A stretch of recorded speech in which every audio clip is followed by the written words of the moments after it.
आज हम लोग स्टार्ट करेंगे अनसॉल्व्ड 2024 में सेट नंबर 5। इसका कोड है HX और सबसे पहले इसका हम लोग सेक्शन A करेंगे। इसमें ऑब्जेक्टिव क्वेश्चंस होते हैं 20। पहला क्वेश्चन ये है कि 26 और 156 का जो LCM है वो 156 है और हमसे HCF पूछा गया है। इसमें सिंपली वो फार्मूला लग जाएगा LCM into HCF is equal to पहली संख्या गुणे दूसरी संख्या, लासा गुणे मासा बराबर पहली संख्या गुणे दूसरी संख्या। तो LCM इन दोनों नंबर्स का पहले से दिया गया है, कितना है 156 है। HCF हमें फाइंड करना है, बराबर होता है पहली संख्या गुणे दूसरी संख्या। पहली संख्या है 26 और दूसरी संख्या है 156।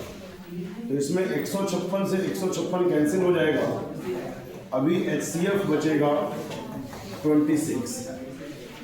इसका मतलब ये हुआ कि पहले क्वेश्चन का बी वाला ऑप्शन करेक्ट होगा। क्वेश्चन नंबर 1 का पार्ट नंबर बी करेक्ट होगा 26। नेक्स्ट क्वेश्चन पे आते हैं। इसमें कौन सा सह अभाज्य संख्याओं का युग्म है? अपने पास 4 विकल्प हैं, पूछा गया इनमें से कौन सा सह अभाज्य संख्याओं का युग्म है जिसमें कॉमन फैक्टर केवल 1 हो जाए, है ना। तो आप इसमें देखिए 7 से दोनों नंबर कट रहे हैं, 7 दूनी 14 और 7 बचे 35। तो ये तो गलत हो गया, पहला ऑप्शन इनकरेक्ट है, गलत है। 31 से कट रहे हैं दोनों, 31 या 93 होता है क्या? ये भी गलत हो गया। 32 और 62 में कॉमन फैक्टर क्लियरली दिख रहा होगा। 2 से कट रहा है दोनों, ये भी 2 से कटेगा, ये भी 2 से कट जाएगा, तो ये भी गलत। 18 और 25 के फैक्टर अगर हम करके भी तुम्हें दिखाना चाहें तो 2 ने 18, 3 दिया 9 और 3 एकम 3 और 25 का फैक्टर होगा 25 और 5 एकम 5। यानी इसमें कोई कॉमन फैक्टर नहीं है, या कह सकते हैं केवल कॉमन फैक्टर 1 है, ये कहना चाहिए, ज़्यादा अच्छा रहेगा। सहअभाज्य संख्याएं वो होती हैं जिनका HCF 1 हो, जिनका मासा 1 हो, ठीक है। तो 18,25 इसमें आंसर ठीक होगा, क्योंकि इसमें कॉमन फैक्टर केवल 1 है। यानी दूसरे क्वेश्चन का ऑप्शन नंबर बी करेक्ट होगा।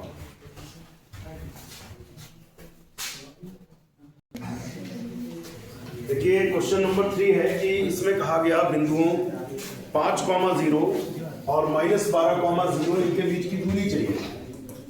तो हम लोग क्या करेंगे, 2 बिंदुओं के बीच की दूरी वाला फार्मूला लगाएंगे। अंडर रूट में 5 माइनस 12, तो ये हो जाएगा +12। 5 माइनस 12 यानी +12 का होल स्क्वायर और 0 माइनस 0 का होल स्क्वायर। तो 12 और 5 हो जाता है 17, 17 स्क्वायर। 0 में 0 गया, 0 स्क्वायर 0 होता है, 0 ऐड करने का कोई मतलब नहीं। और 17 स्क्वायर का वर्गमूल लेंगे तो 17 ही आएगा। क्यों हम वर्ग करें, वर्ग करके वर्गमूल लेने का मतलब दोनों हटा दीजिए। तो तीसरे का ऑप्शन सही होगा, तीसरे क्वेश्चन का डी ऑप्शन करेक्ट है। अगले क्वेश्चन पे आते हैं। इसमें 3 नंबर्स दिए गए हैं, 35, 56 और 91, और ये कह रहे हैं वो छोटी से छोटी संख्या जिसको इन तीनों नंबर से डिवाइड करने पर शेषफल 7 है। अच्छा क्वेश्चन कह रहे हैं हमें वो छोटी से छोटी संख्या चाहिए जिनको इन तीनों नंबर से डिवाइड करें और शेषफल कितना आए, 7 आए।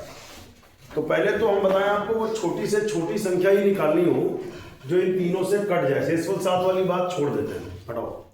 मान लो क्वेश्चन केवल अभी इतना है कि तुम्हें ऐसा नंबर चाहिए, ऐसा छोटे से छोटा नंबर चाहिए जिसे ये तीनों नंबर डिवाइड कर दें। इसका मतलब होता है LCM चाहिए। इसका मतलब क्या होता है, जैसे आपको हम अगर छोटे 2 नंबर दे दें कि 2 और 6, ऐसी कोई संख्या बताओ छोटी से छोटी जिसको ये दोनों नंबर्स डिवाइड कर दें, तो आप इनका LCM ही लोगे, 6 ही होगा LCM इनका। 2 3 6, 6 एकम 6, छोटे से छोटा नंबर जिसे ये दोनों नंबर डिवाइड कर दें तो उसे LCM ही तो कहोगे। हालांकि इससे बड़ा नंबर भी एग्जिस्ट करता है, 12 को भी दोनों डिवाइड करते हैं, लेकिन हमें LCM में कैसा नंबर मिलता है, छोटे से छोटा नंबर। HCF अलग चीज है, HCF वो नंबर होता है जो इन तीनों को डिवाइड करता है और बड़े से बड़ा नंबर होता है। HCF क्या है समझ लीजिए, वो बड़े से बड़ा नंबर जो इन तीनों को डिवाइड कर दे। एलसीएम क्या है? वो छोटे से छोटा नंबर जिसे ये तीनों नंबर डिवाइड कर दें। This is the difference. तो हमें एलसीएम चाहिए, मतलब एक ऐसा नंबर चाहिए जिसे ये तीनों नंबर डिवाइड कर दें और वो छोटे से छोटा हो। इसका मतलब एलसीएम निकालना होगा। एलसीएम निकालना आता ही है, सबके फैक्टर कर लीजिए आप अलग अलग, या चूंकि ऑब्जेक्टिव है तो सीधे इस तरीके से भी कर सकते हैं। पहले छोटे नंबर से काटना शुरू करते हैं। 56 कट जाएगा, 2 दूनी 4, 1 5, 1 बचेगा, 2 8 16, 91 नहीं हो रहा है। फिर 2 से ही कट रहा है, 2 से काटिए, 2 1 कम 2, 2 चक्कू 8 14, 91 हो गया। अभी भी 2 से कटेगा, 35, 2 7 14 और 91। फिर 3 से नहीं हो रहा है तो 7 से हो रहा है, या 5 से हो जाएगा। पहले 5 से कर लेते हैं। 5 7 35, 7 और 91। फिर 7 से कटेगा क्या? 7 1 कम 7, 7 1 कम 7, 7 1 कम 7, 2 9, 2 बचे 21, 13 7 91 होता है, जानते सभी। फिर 13 से कटेगा, 13 1 कम 13। तो अगर इन तीनों नंबर्स का एलसीएम देखें, 35, 56 और 91, इन तीनों का एलसीएम देखें तो इन सब की मल्टीप्लाई हो जाती है। 3640 मीन्स 2 × 2 × 2 × 5 × 7 × 13, 5 × 7 × 13, 2 दूनी 4 दूनी 8 पंजे 40 और 13 सत्ते 91। फिर 0 आएगा, 4 1 कम 4 और 4 में 36। ये ऑप्शन मत टिक कर देंगे, अभी ये ऑप्शन मत टिक कर दीजिएगा, अभी सही नहीं है क्योंकि 3647 ऑप्शन आएगा सी वाला। कारण समझ लीजिए, ये वो नंबर है छोटे से छोटा जिसे ये तीनों नंबर डिवाइड करेंगे। बट क्वेश्चन कह रहा था वो नंबर नहीं बताना है, हमें वो नंबर छोटे से छोटा चाहिए जिसे इन तीनों नंबर से डिवाइड करने पर शेषफल 7 आए। ये तो वो नंबर होगा जिसे ये तीनों नंबर डिवाइड कर देंगे। हमें शेषफल 7 चाहिए, इसमें 7 जोड़ दीजिए। इसमें 7 क्या करना है? अगर इसमें 7 जोड़ देंगे तो रिक्वायर्ड नंबर मिल जाएगा। रिक्वायर्ड नंबर में, रिक्वायर्ड मतलब अभिष्ट, 3647 में कितना ऐड कर दें? 7। तो 3647 वो संख्या हो जाएगी जिसे इन तीनों नंबर से डिवाइड करेंगे तो शेषफल 7 आएगा। जैसे एक एग्जांपल दे दें आपको, जैसे कोई एक नंबर 8 है, इसे 2 से डिवाइड हो जाता है पूरा पूरा। हम आपसे कहें अब इसमें बताओ क्या कर दें कि शेषफल कितना जोड़ दें कि शेषफल 1 आ जाए, तो 1 इसी नंबर में ऐड कर दो, 9 हो जाएगा। अब आप जब 2 से डिवाइड करोगे तो 2 4 जाए 8, कितना शेषफल बचेगा? 1। तो चूंकि शेषफल 7 होना है तो 7 इसमें ऐड कर दें, यानी ऑप्शन इसका करेक्ट हो जाएगा चौथे का C. Next question is 5th question. ये कह रहे हैं 8 के पहले 15 गुणजों का योगफल निकालो। 15 गुणज का मतलब होता है वो नंबर जो 8 से डिवाइड होते हैं। 15 गुणज का मतलब ये हुआ। तो 8 1 कम 8, 8 दूनी 16, 8 तियां 24, 8 चक्कू 32, ऐसे कितने पदों तक जाना है? ऐसे जाना है हमको 15 पदों तक। तो इसका फॉर्मूला होता है n/2 a + l, n/2 a + l। अब इससे पहला पद क्या है? अच्छा, ये समांतर श्रेणी बन रही है, पहले तो हम ये बता दें ना तुमको ये सूत्र क्यों लगाया। ये समांतर श्रेणी बन रही है, 8 8 16, 8 24, 8 32 है ना, समांतर श्रेणी है। और हमें अंतिम पद भी हम निकाल सकते हैं, लेकिन 15 पद 120 होगा, 15 8 120। चाहो तो आखिरी टर्म लिख लो, क्योंकि 8 को अगर 8 8 जोड़ते जाएं 15वें नंबर पे क्या आएगा? तो 120 आएगा। और अगर नहीं आप सोचना चाहते हो इस बात को आखिरी पद के बारे में, तब भी अपने पास एक फॉर्मूला है, n/2 ब्रैकेट में 2a + n - 1 × d। पहला पद क्या है? 8 है। d मतलब होता है डिफरेंस, दूसरे से पहला घट के आता, 16 - 8 कितना हुआ? 8। और n की वैल्यू कितनी है? 15। n की जगह पर 15 रख देंगे, 15/2 2a। a माने पहला पद 8, n की जगह 15 - 1 और डिफरेंस कितना है? 8 है। 15/2, अंदर से 2 कॉमन ले लो, चाहो ले ही लीजिए। 2 ले लेंगे तो 8 बचेगा, 15 में से 1 गया 14 और 2 यहां से ले लो, 2 चक्कू 8, 4 ये बचा। 2 कैंसिल हो गए। फिर 14 चकू 56, फिर आप देखें 15 बचेगा और 56 में 8 जोड़ दें, 8 6 14 के 4 हासिल 1 5 1 6 64 बचेगा। इनकी मल्टीप्लाई कर ले, 15 चक्कू 60 का 0 हासिल लगेंगे 6, 15 छक्का 90 और 6 96 960। देख लेते हैं ऑप्शन है कोई क्या 960 अपने पास में। तो पांचवें क्वेश्चन का ए ऑप्शन करेक्ट है, पांचवें क्वेश्चन का ए ऑप्शन करेक्ट है। इसके बाद क्वेश्चन नंबर 6 देखें आप, क्वेश्चन नंबर 6 देखें। इसमें इन्होंने कहा कि एक द्विघात समीकरण दिया गया है, इसका एक मूल जो है वो -2 है, एक मूल -2 है। ये लगभग हर सेट में ऐसा क्वेश्चन ऑब्जेक्टिव में आ रहा है, इसको जरूर तैयार करिए। ये कह रहे हैं कि द्विघात समीकरण है, इसका एक मूल -2 है, then find the value of p। अगर एक मूल -2 है तो इसको क्या करेगा, संतुष्ट करेगा। x की जगह पर -2 रखना है, +2 × -2 -p = 0। -2 का वर्ग करेंगे 4 और प्लस माइनस हो जाएगा और 2 दूनी 4 -p = 0। 4 में से 4 जाएगा 0, -p उधर जाएगा +p, तो p = 0। देखते हैं इसका ऑप्शन कौन सा है। 0 ऑप्शन में है, 6 का ए ऑप्शन करेक्ट है।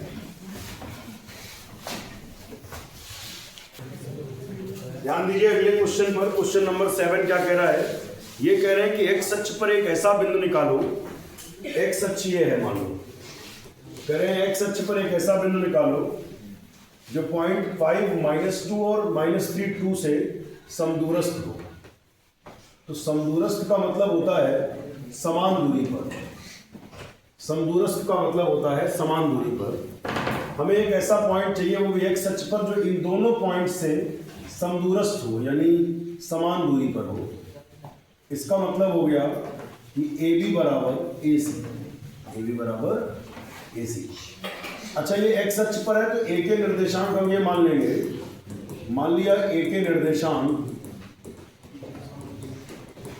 क्या मानेंगे समझ लीजिए, a, 0। x अक्ष पर जब भी कोई पॉइंट मानना हो, खास बात ध्यान रखना, x अक्ष पर y कोऑर्डिनेट हमेशा 0 रखते हैं, x अक्ष पर y कोऑर्डिनेट हमेशा 0 रखते हैं। AB is a distance between 2 points, that is √a - 5 का होल स्क्वायर और 0 -2 यानी +2 का होल स्क्वायर। AC a -3 यानी a + 3 का होल स्क्वायर और 0 - 2 का होल स्क्वायर। ठीक है, तो खास बात ध्यान रखनी, x अक्ष पर जब भी पॉइंट चाहिए हो तो उसमें y 0 रखेंगे, a, 0 और a चाहिए, और ये पॉइंट इन दोनों से समान दूरी पर है, क्वेश्चन में लिखा है। अब दोनों पक्षों में वर्क करेंगे तो अंडर रूट हट जाएगा, a - b का होल स्क्वायर बोल दें a², 5 का वर्ग 25 और 2 पंचे 10 -10 और 2 का वर्ग 4। इसे वर्क करें तो रूट हट जाएगा, a², 3 का वर्ग 9 और 2 3 6 से -2 का वर्ग करेंगे तो 4 आएगा। अभी इसमें a² से a² कैंसिल हो रहा है, 4 से 4 कैंसिल हो रहा है, ये 25 है और ये प्लस का 9 है, इस तरफ ले आए तो प्लस का 9 इधर आया तो -9, माइनस का 10 उधर गया, प्लस का 10 है, +6, 25 में 9 घटाएंगे तो 16 और 10 और 6 16, तो 16 घटेगा तो a बराबर 1 आएगा, यानी ऑप्शन आ रहा होगा 1, देखते हैं ऑप्शन आएगा 1, 0। a, 0 माना था, a की वैल्यू 1 पुट करेंगे, 1, 0। इसका मतलब ये 7वें क्वेश्चन का डी ऑप्शन करेक्ट है। देखिए नेक्स्ट 8वां, 2x² - 5x + 4 = 0। ये कह रहे हैं इसके मूलों की प्रकृति बताइए। मूलों की प्रकृति या मूलों के लक्षण अगर पूछे जाएं तो मूलों के लक्षण डिपेंड करते हैं व्युत्क्रम पर, यानी b² - 4ac पर। अगर ये 0 से बड़ा है तो मूल वास्तविक और असमान होंगे, 0 है तो वास्तविक और समान होंगे, और अगर ये 0 से छोटा है तो मूल काल्पनिक होंगे। देखते हैं b की वैल्यू कितनी है -5 -4ac, a क्या है 2 और c क्या है 4।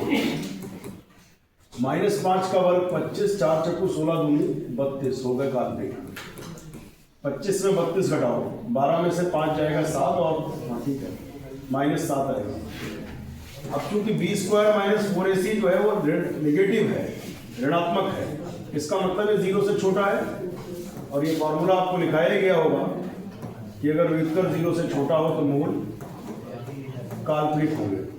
ऑप्शन देख लेते हैं, इसी में दिया होगा कि मूल काल्पनिक है यानी वास्तविक नहीं है। तो 8वें क्वेश्चन का बी ऑप्शन करेक्ट है। देखिए next question is question number 9। इसमें कहा कि दो त्रिभुज एक दूसरे के समरूप होंगे, जबकि 4 विकल्प में कौन सा ऑप्शन सही है। तो दो त्रिभुज समरूप होते हैं, समरूपता के 3 नियम होते हैं बेटा। 3 नियम क्या होते हैं, पहले तो मतलब ऑप्शंस बाद में देखना, अपनी नॉलेज चेक करना है हम लोग कि दो त्रिभुज समरूप तब होते हैं जब एंगल एंगल एंगल या उसे एंगल एंगल भी कहते हैं, तीनों का। दूसरा रूल था साइड साइड साइड और तीसरा था साइड एंगल साइड। अगर इन तीनों में कुछ हो गया तो त्रिभुज हो जाता है समरूप। देखते हैं, इन्होंने कहा दो त्रिभुज समरूप होंगे अगर इनके संगत कोण बराबर होंगे। हाँ तो ए ऑप्शन सही है। फिर इन्होंने कहा कि अगर इनकी संगत भुजाएं समानुपाती हो, बी वाला भी सही है। अब चूंकि उसमें सी में कह दिया कि ए और बी दोनों, इसका मतलब ए और बी दोनों सही नहीं है। अब कौन सा सही है, सी ऑप्शन सही है। और डी मतलब था नन ऑफ द अबव, इनमें से कोई नहीं, इसका कोई मतलब नहीं है। जब वो दोनों सही हैं और ये इन दोनों के लिए विकल्प सी है तो ऑप्शन इसमें लिखोगा सी। नेक्स्ट क्वेश्चन पे आते हैं। क्वेश्चन नंबर 10 का फिगर हमारे सामने है। इसमें जो एंगल्स हैं वो सामने दिए हुए कौन से हैं। एक बात ये दे दी कि ट्रायंगल ओडीसी, ओडीसी जो ऊपर दिख रहा है ओडीसी, ये वाला ट्रायंगल सिमिलर है, समरूप है ओबीए के। ये त्रिभुज इस त्रिभुज के समरूप है। हमको चाहिए क्या, हमको चाहिए एंगल ओएबी, यानी ये वाला कोण चाहिए बेटा ओएबी। ये कोण कैसे निकाला जाएगा देखते हैं। देखिए सबसे पहले तो ये वाला एंगल निकाल सकते हैं और ओडीसी जो है वो समरूप है ओबीए के। ये वाला त्रिभुज इस त्रिभुज के समरूप है, तो इसमें डी पर बना एंगल इसमें बी पर बने एंगल के बराबर होगा। क्योंकि ऑब्जेक्टिव है तो बहुत ज्यादा लिखने की जरूरत नहीं है, फिगर में ही हम लोग अपनी चीजें कर लेते हैं। इसमें डी पर बना एंगल इसमें बी पर बने एंगल के बराबर होगा। इसमें डी पर बन रहा है 70 अंश, इसमें बी पर बनेगा 70 अंश। कई बच्चे यहाँ ये सोचते हैं कि एकांतर कोण से हो गया। एकांतर कोण से तब हो सकता है जब ये दिया जाए कि दोनों रेखाएं समांतर हैं। सवाल में कहीं नहीं दिया है दोनों रेखाएं समांतर है। तिर्यक रेखा काटी तो जेड बना, एकांतर कोण बराबर नहीं। एकांतर कोण तभी बराबर होते हैं जब रेखाएं समांतर हो। एकांतर कोण तो हैं लेकिन बराबर तब होंगे जब रेखाएं समांतर हो। क्वेश्चन में लिखा है समरूप है, समरूप है तो उससे भी काम चल गया कि डी पर बना एंगल बी पर बने एंगल के बराबर हो गया। इसमें डी पर 70 बन रहा था, इसमें बी पर 70 बनेगा। अब ये सीधी रेखा है, सीधी रेखा पर कितना कोण बनता है, वैसे बहिष कोण से भी लग सकता है लेकिन चलो अब जो बता रहे हैं उसी से करो। सीधी रेखा पर 180 अंश का कोण बनता है। 180 में 125 माइनस कर देते हैं, 10 में से 5 जाएगा तो 5 और यहाँ 7 में 2 जाएगा तो 5, ये हो जाएगा 55 अंश। कितना हो जाएगा 55। अभी एक और तरीका बताएंगे इससे ज्यादा अच्छा रहेगा। ये त्रिभुज के तीनों कोणों का योगफल 180 अंश होता है। 55 और 70 जोड़ेंगे तो कितना हो जाएगा 125 हो जाएगा। और 180 में 125 अगर घटा दें, त्रिभुज के तीनों कोणों का योगफल 180 होता है। 180 में 125 घटाएंगे तो कितना बचेगा 55 बचेगा। अब एक बार चेक कर लें, 55 55 110, हाँ ठीक है। तो कोण ओएबी जो पूछ रहे थे वो आ गया 55। इसका एक और तरीका बहिष्कोण प्रमेय तुमने पढ़ी होगी। अगर कोई ट्रायंगल है उसकी एक भुजा आगे बढ़ा दे तो ये जो कोण बनेगा ये इन दोनों के योगफल के बहिष्कोण शेष दो अंतराभिमुख कोणों के योगफल के बराबर होता है। जब आपको ये 125 पता था ये निकालने की जरूरत ही नहीं है, ये 70 है। 125 इन दोनों के योगफल के, तो 125 में 70 घटा दीजिए तो कितना आ जाएगा 55 आएगा।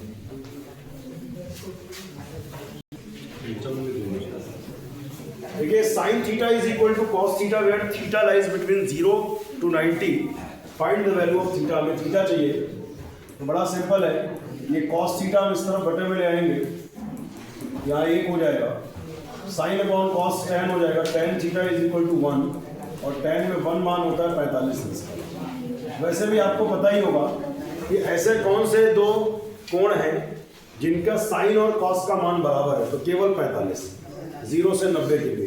आप जानते हो साइन 45 कॉस 45 दोनों के मान 1/√2 होते हैं। तो इसमें ऑप्शन करेक्ट हो जाएगा 11वें क्वेश्चन का बी वाला ऑप्शन करेक्ट। इसका मान हमेशा 1 ठीक होगा जब भी इन दोनों को जोड़कर 90 आए और ये दोनों कॉम्प्लीमेंट्री हो, साइन को साइन, हमारा हमेशा मान कितना आएगा 1। ऑब्जेक्टिव क्वेश्चन के लिए होता है। लेकिन चलो इसे कर लेते हैं, 15 को 90 माइनस 75 लिख लें। 90 में 75 जाएगा तो 15, 10 में 5 के 5 और 8 में 7 के 1। यहाँ लिखा है cos 75, sine 90 minus 75 cos 75, sine 90 minus theta cos theta, cos 75 यहाँ लिखा ही है, दोनों कैंसिल हो गए तो आया कितना 1। देखेंगे 12वें क्वेश्चन का ए वाला ऑप्शन करेक्ट होगा। 13वें क्वेश्चन पे आते हैं, sine theta minus cos theta equals to 0। तो यहां से पूछ रहे हैं साइन की पावर 4 थीटा प्लस कॉस की पावर 4 थीटा, इसका मान हमें चाहिए। तो थीटा निकाल लीजिए पहले वहां से, sign theta minus cos theta उधर गया तो प्लस कॉस थीटा। आप जानते हो ये तब होता है जब थीटा कितना हो 45। लिख कर देते हैं, कॉस इधर बटे में कर लें, sine theta upon cos theta is equal to 1, sine बटे कॉस tan, और tan में 1 मान किसका होता है, tan में 1 मान होता है 45 डिग्री। ठीक है, अब इसमें थीटा की जगह पर हम 45 रखेंगे, थीटा की जगह पर हम 45 रखेंगे, और आप जानते हो साइन 45 1/√2 होता है, पावर 4 लगेगी, cos 45 भी 1/√2 होता है, पावर 4 लगेगी। 1/√2 को 4 बार मल्टीप्लाई करना है, 2 बार करते तो 1/2 आता है, तो फिर 2 बार में 1/2 यानी 1/4 हो जाएगा। इसे नहीं समझ आया उसे इधर दिखा दें, पावर 4 का मतलब मल्टीप्लीकेशन 4 टाइम्स, 1/√2 की पावर 4 का मतलब है उसकी गुणा कितनी बार, 4 बार। और आपको पता है कि 2 बार में रूट हट जाता है तो 1/2, फिर रूट हट जाएगा 1/2 तो 1/4। एक और तरीका होता है कि रूट को हम 1/2 समझ लें, रूट का मतलब पावर 1/2 और 4 की मल्टीप्लाई होगी, तो 1/2 और 4 की जब मल्टीप्लाई होगी तो कितना बचेगा 2, यानी पावर में 2 बचेगा, तो 1/2 का स्क्वायर 1/4 हो जाएगा। उधर भी सेम वैल्यू ही रहेगी 1/4, तो 1 और 1 2/4, तो ऑप्शन आएगा इसमें, आंसर आएगा इसमें 1/2, जो इसका ऑप्शन है बी वाला, 13 का बी ऑप्शन करेंगे। अगला क्वेश्चन ट्रिग्नोमेट्री से है 14, sec A plus tan a into 1 minus sine A. Sec को हम लिखेंगे 1 अपॉन कॉस और tan को लिखेंगे sine upon cos into 1 minus sine. फिर यहां पर cos a एलसीएम ले लेंगे, ऊपर बचेगा 1 प्लस साइन ए, इनटू में यहां चल रहा है 1 माइनस साइन ए। अब यहां वर्गांतर होगा a plus B A minus B, ये हो जाता है a square minus B square upon cos A. 1 का स्क्वायर 1 होता है, 1 minus sine square A upon cos A. फिर क्या करें, आप जानते होंगे 1 minus sine square theta cos square theta upon cos A, तो कॉस ए कैंसिल हो गया, अभी आएगा कॉस ए। तो आप अगर ध्यान दोगे ऑप्शन कौन सा करेक्ट है, 14 का डी ऑप्शन मैच करेगा। 15 ये है, चित्र में ओ बिंदु है, इसका ए और पी से देखने पर अवनमन कोण पूछ रहे हैं। ओ बिंदु को ए से और पी से देखें तो अवनमन कोण, जहां भी अवनमन कोण चाहिए पहला काम, इसका मतलब ये हमसे ये वाले कोण पूछ रहे हैं। ये हमसे कौन से कोण पूछ रहे हैं? अवनमन कोण मतलब ये वाला कोण पूछ रहे हैं। फिर से समझ लीजिए, ये कह रहे हैं पॉइंट ओ को हमें देखना है, ए और पी से देखना है, अवनमन कोण चाहिए। जहां भी अवनमन चाहिए पहला काम क्षैतिज, ये कोण कितना होगा? तो ये 45 है, तो नो डाउट ये भी 45 ही होगा। तो लगाना क्या? एकांतर कोण जब दो समांतर रेखाओं को तिर्यक रेखा काटती है, एकांतर कोण बराबर होते हैं। अच्छा, ये पूरा 90 अंश है, 90 में 60 घटा दो तो ये 30 अंश आ गया। तो ए और पी से देखने पर क्वेश्चन नंबर है 15, ए और पी से देखने पर अवनमन कोण की माप होगी, पहले ए वाला लिखेंगे फिर पी वाला, यानी 45 अंश फिर 30 अंश। देखो ऑप्शन क्या है, 45 अंश 30 अंश, यानी बी ऑप्शन करेक्ट होगा। अब देखिए इसमें इन्होंने एक ऑप्शन और दे रखा है 30 अंश और 45 अंश। अगर आपने ध्यान से नहीं लिखा तो हो सकता है ऑप्शन ए आप टिक कर जाए, आपको लगेगा नहीं आंसर तो ये भी ठीक है 30-45 को या 45-30, लेकिन उन्होंने कहा ए और पी से देखने पर अवनमन कोणों की माप, इन्हें लिखना चाहिए था क्रमशः लिखते तो और अच्छा रहता कि पहले ए वाला फिर पी वाला। ए पर कितना 45 और पी पर कितना 30, तो 45-30 यानी 15वें का बी ऑप्शन करेक्ट होगा। सब लोग ध्यान दें, अगला क्वेश्चन 16। एक त्रिभुज एबीसी है, इसमें कोण सी 90 अंश दिया है। त्रिभुज एबीसी है, इसमें कोण सी 90 अंश है, समकोण त्रिभुज है। आगे ये कह रहे tan a 1/√3 है, यहां से ये क्लियर हो गया कि a 30 अंश होगा। भाई tan में 1/√3 मान किसका होता है? 30 अंश का। तो ये वाला कोण 30 दिया नहीं था, लेकिन अगर मान याद होंगे तो समझ जाओगे। फिर एक बात, त्रिभुज के तीनों कोणों का योगफल 180 अंश होता है, 90 और 30 हो जाएगा 9 3 12 120, ये बचेगा 60। अब हमारे पास कोण ए भी मौजूद है और बी भी। अब हम यहाँ पर वैल्यू रखेंगे, ए की वैल्यू 30 रखेंगे और बी की वैल्यू रखेंगे 60। ए की वैल्यू 30 और बी की वैल्यू 60। साइन 30 1/2 cos 60 1/2 cos 30 √3/2 और साइन 60 √3/2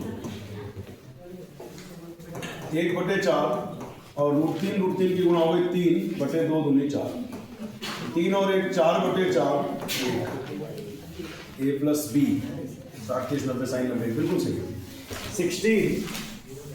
16 का ऑप्शन नंबर सी करेक्ट होगा। अगले क्वेश्चन पे आते हैं। एक घड़ी में मिनट की सुई है जो 8 सेंटीमीटर लंबी है। ये करें 1 मिनट में मिनट की सुई द्वारा बनाए गए त्रिज्यखंड का क्षेत्रफल निकालो।